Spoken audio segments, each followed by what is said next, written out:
નમસ્તે વિદ્યાર્થી મિત્રો, ધોરણ 11 ગુજરાતી મીડિયમના આજના આ સેકન્ડ વિડીયોમાં આપણે આ લેસનમાં જે હવે પ્રણવ મિસ્ત્રીની 4 મુખ્ય શોધ કરેલી જે આપણે આપી છે, જે એના સાધનો યુનિટ્સ છે, એના વિશે ચર્ચા કરવા જઈ રહ્યા છે. તો પેજ નંબર 18 ઉપર એમની પ્રથમ શોધ ટેલીટચ જે એમનું સાધન છે એનો આપણે અભ્યાસ કરીએ.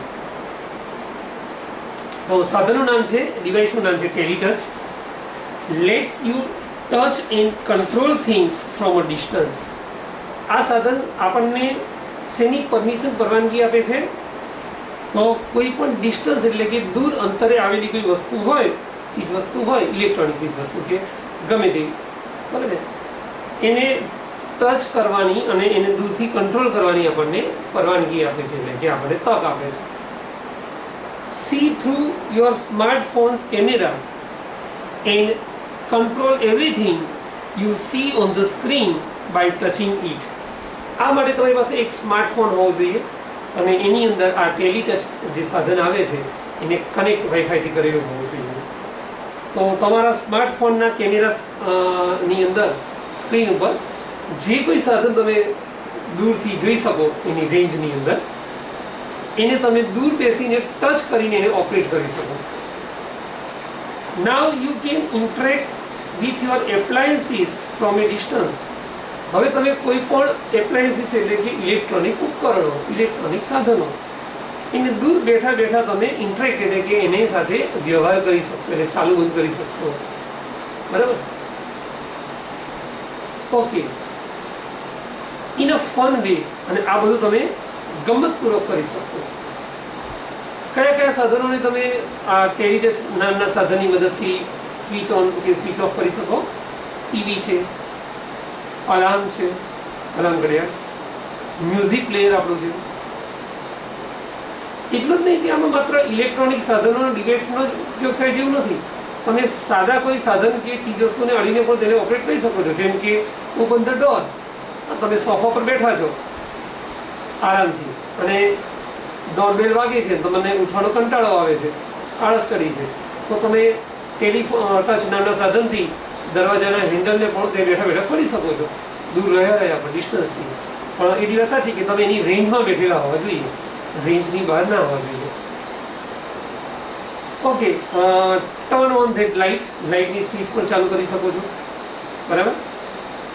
Just by touching it on screen. માત્ર એ વસ્તુ તમારી મોબાઈલ સ્ક્રીનના કેમેરાની સ્ક્રીનમાં આવી જવી જોઈએ, એની રેન્જમાં આવી જોઈએ. પછી તમે એ વસ્તુને ધારો તે ખસેડી શકો, ચાલુ બંધ કરી શકો, બરાબર છે. ઇવન ઊંચકી પણ શકો દૂર રહ્યા. ઓકે, તો આ એક પ્રકારનું જાદુઈ સાધન છે જેનું આપણે મલ્ટીપર્પઝ યુઝ કરી શકીએ છીએ. ઇટ્સ સિમ્પલ, અને તેને ઓપરેટ કરવું બહુ સરળ છે. એ આપણે એની પદ્ધતિ જોઈએ હમણાં. Teletouch lets you interact with your world with touch from a distance. તો આ રીતે આ જે સાધન છે એ તમને તમારી આસપાસ નજીકના પર્યાવરણમાં વાતાવરણ જે વસ્તુઓ રહેલી છે એને દૂરથી ઇન્ટરેક્ટ, એની સાથે આદાન પ્રદાન કરવાનું, એની સાથે વ્યવહાર કરવામાં હેલ્પ કરે છે, મદદ કરે છે. હવે વિદ્યાર્થી મિત્રો, એમની બીજી શોધ, સંશોધન વિશે આપણે વાત કરવાની છે, જેનું નામ પણ ટચ થેરાપી પર જ છે. સ્પર્શ. સ્પર્શ એટલે ટચ. હવે આ સ્પર્શ નામનું સાધન શું કરે છે? તો સ્પર્શ let's you conceptually transfer media from one digital device to your body. હવે આટલું પહેલા આપણે સમજી લઈએ કારણ કે વાક્ય મોટું છે. એટલે સ્પર્શ નામનું જે આ સાધન છે એ શું કરે છે?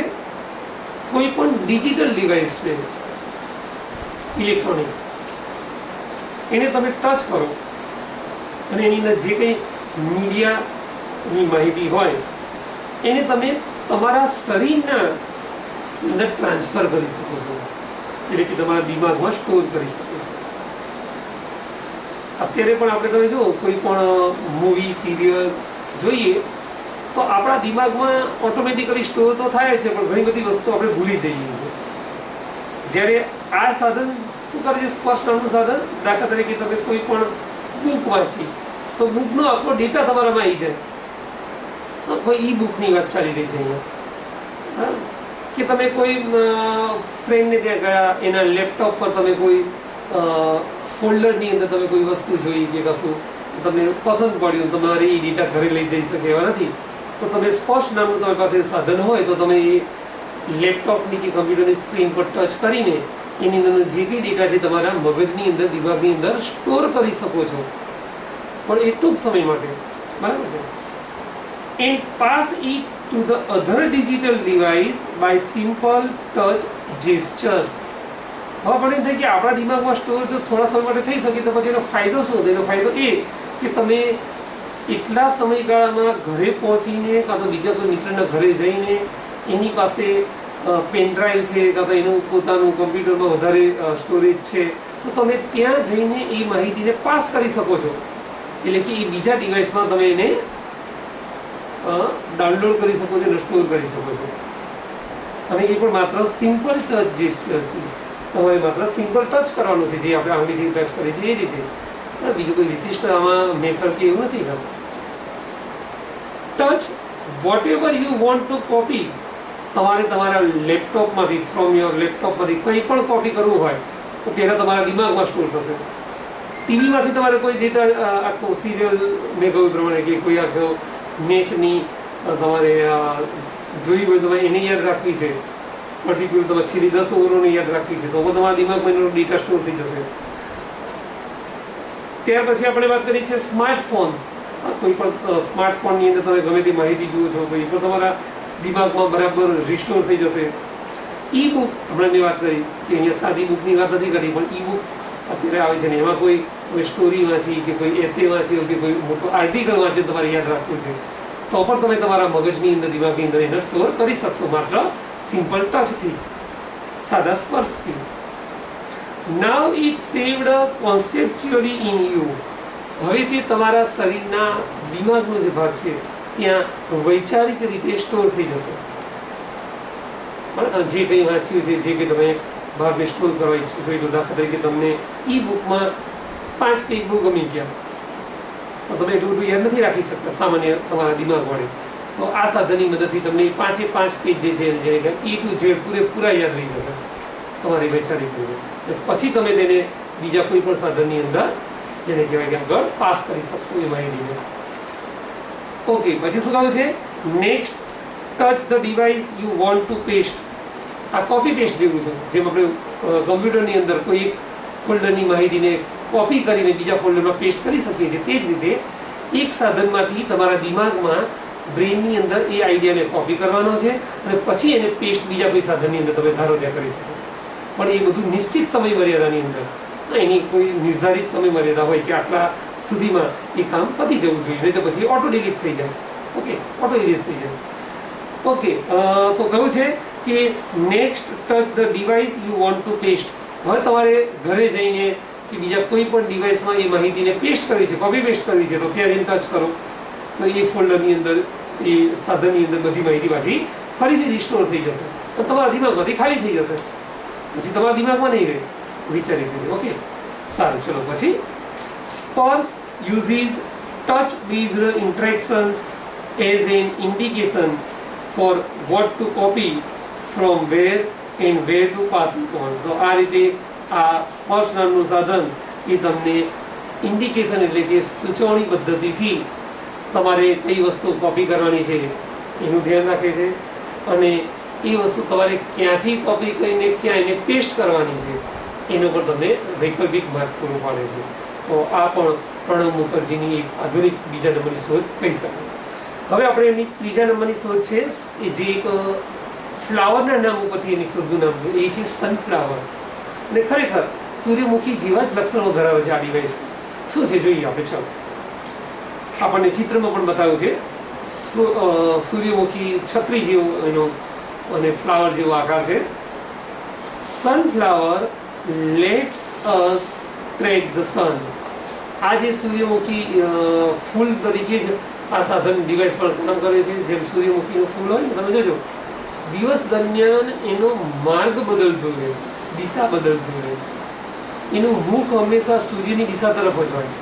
એટલે કે સવારે ખીલ્યું હોય તો પૂર્વ દિશા તરફ હોય, મધ્યાહનના સમયે ફૂલ એકદમ સીધું સ્ટ્રેટ હોય અને જેમ જેમ દિવસ ઢળતો જાય એટલે કે સંધ્યા થતી જાય તેમ તેમ એ ફૂલની ડાયરેક્શન એટલે કે દિશા પશ્ચિમ સાઈડ બદલાતી જાય. તો સૂર્યમુખીના ફૂલની જેમ જ આ સાધન પણ આપણને સન ટ્રેક એટલે કે સૂર્યનો માર્ગ બતાવે છે, દિશા બતાવે છે. It is an artificial sunflower, પણ આ એક કૃત્રિમ સૂર્યમુખીનું ફૂલ જેવું છે. વાસ્તવિક સૂર્યમુખી નથી, ભલે તે એના જેવું વર્ક કરે છે ખરું, કાર્ય પદ્ધતિ એના જેવી જ છે. With a simple OP-AMP 741 circuitry, અંદર સર્કિટ સિસ્ટમનો જે કોડ નંબર આપણને આપ્યો છે 741 નંબરનો, એ એમ્પિયર એના છે એ બરાબર છે, એની કેપેસિટી છે.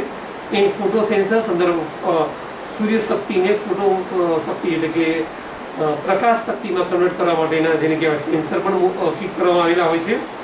He has created a sunflower, Pranav મુખર્જીએ આ સનફ્લાવરનું ક્રિએટ એટલે કે સર્જન કર્યું, બરાબર છે. આગળ જુઓ, which would move with the sun, અને તે સૂર્યની દિશામાં જ મૂવ થશે, બરાબર. એ કોઈ એક દિશામાં સ્થિર નહીં રહે. તમે ભલે એને ગમે ત્યાં ફિટ કર્યું, પણ એનું જે ઉપરનો ટોચનો ભાગ છે એ સૂર્યમુખીની જેમ જ ફરતો રહેશે પૂર્વથી પશ્ચિમ બાજુ તરફ.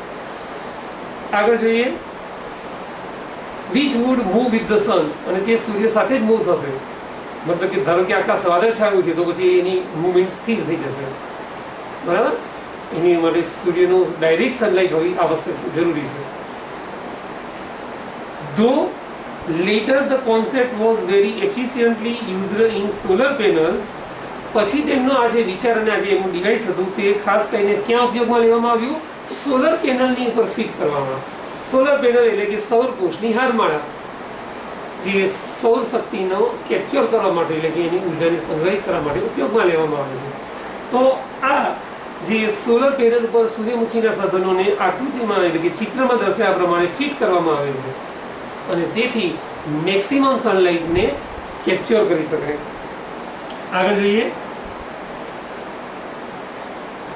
Letter the concept was very efficiently used in solar panels at his institute. ખાસ કરીને એમણે પોતાની સંસ્થા ખાતે સૌપ્રથમ તેનો પ્રયોગ કર્યો, એક્સપેરિમેન્ટ કર્યો. As the panels could get the most efficient angle each time, કારણ કે તે ઈચ્છતા હતા કે સોલર પેનલ એ દરેક સમયે સૂર્ય સામે બરાબર એક્ઝેક્ટ એંગલ એટલે કે ખૂણો પ્રાપ્ત કરે, એ ડિગ્રીનો ખૂણો પ્રાપ્ત કરે કે જેથી અંદર વધારેમાં વધારે સનલાઇટ કેપ્ચર થઈ શકે દિવસ દરમિયાન. તો આ રીતે સનફ્લાવરનો ઉપયોગ શું છે ડિવાઇસનો, કે વધારેમાં વધારે સનલાઇટને પોતાની અંદર કેપ્ચર કરવી, ગ્રહણ કરવી. તો હવે આપણે એની છેલ્લી લાસ્ટ ઇન્વેન્શન તરફ જઈ રહ્યા છીએ ફ્રેન્ડ્સ, અને એનું નામ છે સિક્સ્થ સેન્સ.